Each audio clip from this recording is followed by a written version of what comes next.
Welcome, dear Hope Channel viewer. We're so glad that you turned on your TV and you're with us this moment. You are watching the Spirit of Prophecy series. The Lord has made every provision that you should go on in your spiritual battles, conquer and be the conqueror. Therefore, be of good courage. Today with me in the studio is a guest speaker who comes to us from Nairobi, Kenya, Pastor Fidelis Kyuma. Welcome, Pastor. Thank you so much. We're so glad that you are here with us and you can continue talking to us about Ellen G. White and who was she. Sure. Last time we discussed about her she was just a human being. We talked about her as a mother, a wife, a neighbor, and today we are going to talk about her as a speaker and counselor. Sure. Before we start talking about her being a counselor, could you please tell us something about her being a speaker? Where did she speak, for whom, in what circumstances? Sure. Thank you so much. First of all, before we look at her speech or maybe a speaking ministry, we need to understand who is Ellen G. White briefly. When she's starting to speak, this is a 17-year-old girl from a very poor background, unexposed. And then she's received a message that you must make known to people what I show you. God has given her a mission. So she's so timid. This was in December 1844. She has to speak before a multitude. And you'll be amazed at how it happens. When she starts to speak before these people, she's afraid. I would imagine, I would too. It took the encouragement of the sister, the father, that you have to do it. If that's what you've been shown by God, you have to do it. And amazingly, she started speaking before this congregation. She started for the first 5 minutes, she was speaking in a whisper, but as she continued, her voice increased and it was audible enough. She spoke for over 30 minutes. It was amazing. There are various times, and it was amazing that this scenario would recur oftentimes. When she's starting to speak to people, her voice is hoarse and she speaks in a whisper. But as she moves on, the voice grows audible enough. And after she finishes speaking, the voice disappears again. It's God. Until another assignment, when she's to speak again, the voice will come again, she'll start speaking. And speak eloquently, fluently, until when the assignment of speaking is over, our voice gets hoarse, disappears again. Was it all throughout her life or just at the beginning of her ministry? Mostly it was during the beginning of her ministry is when she experienced it. But with time, she gained courage and God continued to use her mightily. Okay. Thank you. Thank you so much, Pastor. So in what circumstances did she speak the most? Thank you so much. Many times you'd find her speaking to SDA groups, non-Adventists. Wherever she got opportunity and she was invited to, she would speak. Like, for example, there's a case where she was speaking to some non-Christians in Michigan. And when she went to speak, can you be amazed that she didn't know these people who were there? But after she started speaking, she recognized the vision she had seen, and she would identify people by their positions in the congregation. They were amazed. How did she know them? Because our messages, mostly during our public speaking, were not our own messages, but mostly message she received from God. Amazing. That's what God's prophet is all about. Sure. God's prophet is not about him or herself, but what God tells the person gives to others. Amazing. Pastor, could you please tell us some more information, provide us with some more information about her speaking to congregations? Yes, thank you so much. One thing I want to point out before I forget is that it was amazing during our speaking ministry. Sometimes she would have congregations which were so big, 20,000 people. What? 20,000, not 5,000. That's a lot. And amazing, during those times there were no PA systems like what we used today to address people. Sure. But amazingly, she would speak and she was audible to the over 20,000 people. All of them would listen and get it clearly what she was saying. That was God using her in her speaking ministry. Especially remembering how she started her ministry. Yes, yes. With the timidity, Yeah. fear, she's afraid of people. But now she would speak before a congregation of 20,000 without a PA system, and all of them audibly would get what she's saying. That was amazing. I think I read in her writings that she wrote about the voice, how to put your voice in a good timbre. Sure. You know, it's like Sure. you have to breathe deep. Sure, sure. So I think she practiced what she was presenting to others. Sure, sure. I think also God had given her the same message on how to present. And she also saw it fit to share it with others as they speak before people. It's good to at least to obey the manners of speaking, to breathe deeply, to relax, and more so when you know that you're presenting a message from God. God will enable you. God enables God you. enables us. That's with the all our point. human weaknesses, our frailties, Yes. God enables us. So there is a good encouragement for those people Yes. who have never presented any message about Jesus Christ. They are Sure. afraid to talk about Him. Sure, sure. God may use them. In fact, you look at the Bible, the story of Moses, when he's about to start his ministry, he's still afraid and telling God, I am a stammerer, I cannot make it. And I think this is a strong message which you can learn from Ellen G. White, that God does not look for abilities. Mostly during a speaking ministry, God is looking for your availability. That's beautiful. When she offered herself that, God, I'm here, you've given me a message, I must get it, God gave her the ability. That's why she was able to speak to over 20,000 people, something which I know today is not possible. Even 2,000 people without a PA system is people next will to not hear. impossible. Yeah. People will not hear. People will not hear. Sure. But when God uses you, When you are available, He gives the ability. all things are possible. All things are with possible God. with God. Hey, Pastor, thank you so Thank much. Do we have some other stories to tell about her? Yeah, we have some other stories. Like in the year 1887 in Michigan, she was speaking to a non-Adventist group, and she did not approach them with bias, like they are not an SDA group. She would openly approach them and share the topic to encourage them, to share the love of God with them, to admonish them if possible, to lift them to another realm of this life. This is so nice. In spite of who your audience is, She didn't care. She didn't care. you are talking to a human being for Sure. whom Christ died. For whom Christ died for. And she, in all her ministry, if you study all her ministry, she never lost that point. It didn't matter whether you have wronged her. It didn't matter you are a Christian and SDA. It didn't matter you coming from which background, but she would address you without any biasness, without any divisions. She would approach the message just the way it is. Beautiful. Thank you so much. We are going for a short break, and we'll be right back with you. Thank you.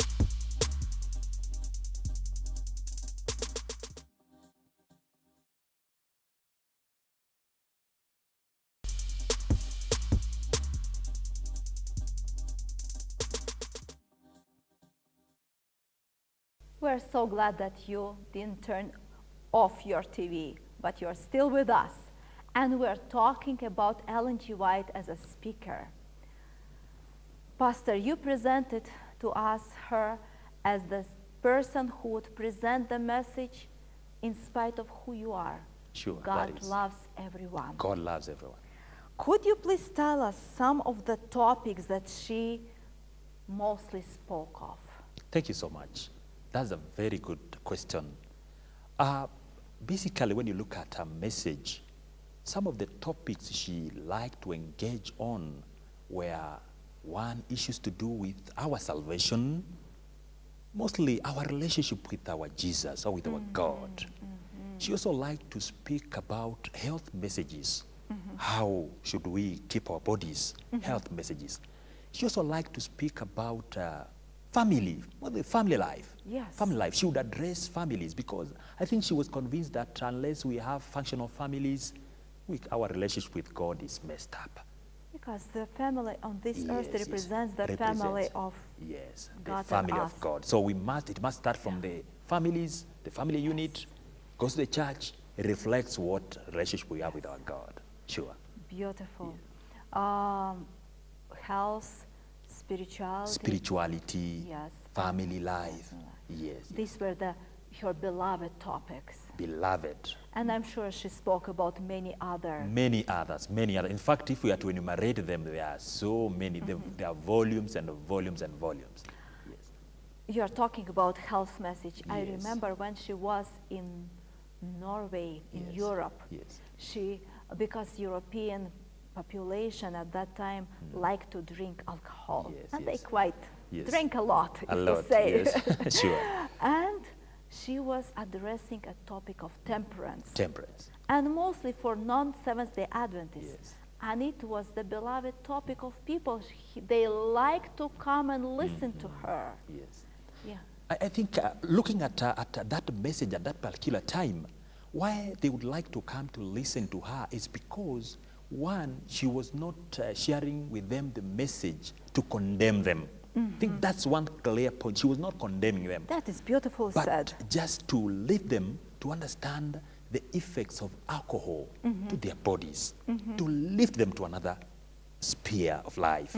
So that fact of she was not condemning just made the people to like coming to her meetings to listen to her so that they could know the effects of alcohol to their lives. Thank you so much. basically. Some people argue that she was very demanding, she was very authoritative, dictatorial. Can you please tell us, was she such a person? You know, I think looking at her messages, both to the SDA group, to the non-Adventist, while she's addressing families, while she's addressing friends, her messages had one key thing, were to encourage. They were full of love. And where people maybe will take it on the extreme to say that she was harsh, she was dictatorial, you know, she stood for principle no matter what. Okay. Not bending because it has to be, you have to bend it for a soft message. When it's wrong and she sees that you are heading to perishing, she would warn you. Straight, that's it. That is it. And that's why people didn't like to hear the People didn't like. But basically looking at her messages, they were quite encouraging, not condemning, encouraging people, lifting people to a relationship with Christ Jesus. You are reminding me of biblical prophets. Yes. And the prophet, God himself. God himself. Could you please elaborate more on this? Thank you so much. I think even the prophets themselves weren't liked, perhaps because of how, or the message they were bringing. Because sometimes, you know, the message which a prophet brings sometimes tends to disturb the status quo. Yes. People have been doing this, people have been doing this, they are so used to this. And then the prophet comes and tells them, it's not the way it is. This is the way of the Lord. Many would tend to say, no, no, no, no. Because they are used to a certain norm of life. Then the prophet here comes to tell them that it is not this way. It is not business as usual. It has to be God's way. Oh. I think that's the reason as to why biblical prophets weren't liked so much, because they are changing people from what they have been used to another direction. But later on, for those who heed, it's usually good, helpful for their lives. And no wonder many of the prophets died unnatural deaths, Yes, yes, yes. including Jesus Christ. Jesus He Christ was himself. crucified. Sure. The person who came, the God himself who came to this earth, Yes. he was presenting straightforward messages. In fact, he would make a statement, a very harsh statement, to say that a prophet has no honor even In his own house. in his own house. Why? Because when he comes, he's trying to disturb the status quo. People are used to this, and he tells them, no, no, no, no, it's not supposed to be this way. So that's why we say that he's not respected. People cannot even get, they're saying, this Ellen G. White is that lady who never went to school. Where did she learn? She's claiming that she's received visions from where? But looking at her messages, there are messages even today, scholars are amazed at how God used her.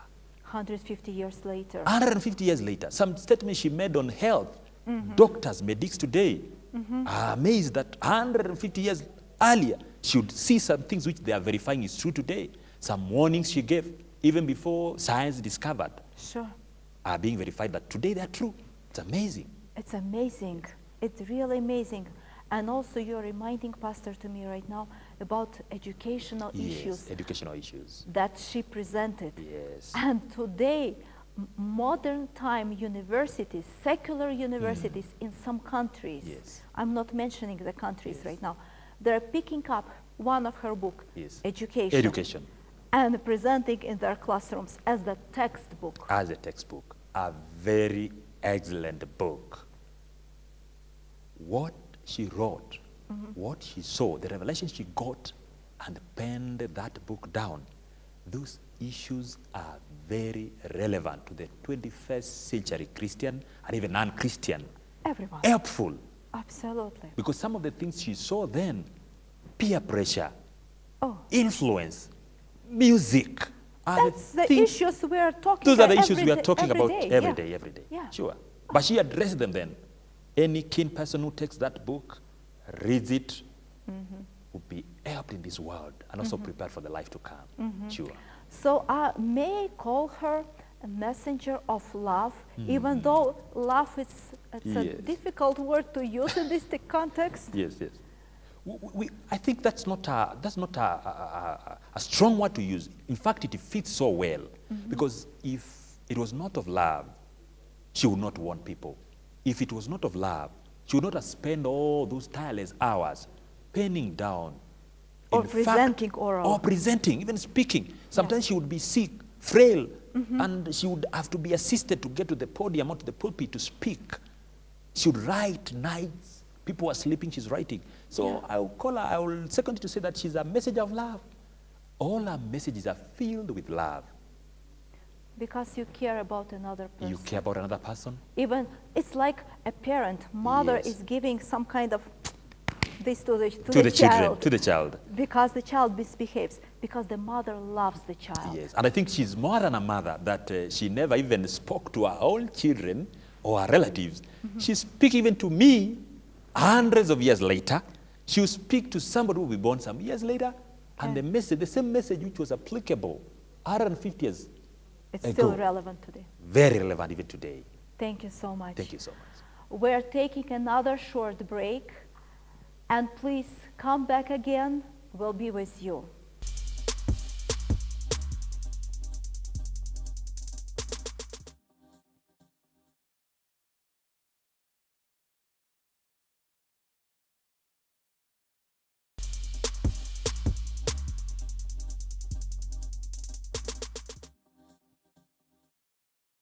Thank you so much, Pastor. You presented to us Ellen G. White as a speaker who is relevant to all of us, viewers, and us here, and every person, to Sure. us in the 21st century. Sure. Living in Africa, even. Very relevant. Yes. She presented many topics, and the major theme of her presentations and writings was the theme of love on the vertical and horizontal level. Yes. Was she addressing some personal messages to some individuals? Can we say that she was also a good counselor? I think from my point of view, reading her volumes and whatever she spoke to people, I would call her an excellent counselor, an excellent one. One is because of a reason that many of the things she spoke about and she wrote about were not our own. Individuals would write letters to her asking for some certain counsels, advices on how to do some things. In fact, I can read a statement from the Testimonies. Please do that. Testimonies, volume 5, page 67. And she writes here to say, I do not write one article in the paper expressing my own ideas. They are what God has opened before me in vision, the precious rays of light shining from the throne. You might say that this communication was only a letter. Because maybe some people would say that it was a letter, she was responding to a letter which has been written by somebody else. But she says, yes, it was a letter, but prompted by the Spirit of God to bring before your minds things that had been shown me. In these letters which I write, in the testimonies I bear, I am presenting to you that which the Lord has presented to me. So she's a counselor, yes. Some people have written, others have not written, but God has revealed a certain situation which she has to counsel about, to advise about. Maybe it's a young lady somewhere, maybe it's a leader somewhere who is taking a certain direction which is not good before God, and should receive a vision and address, and I would call that counseling. That's How she would do it in a soft manner, addressing the point. Counseling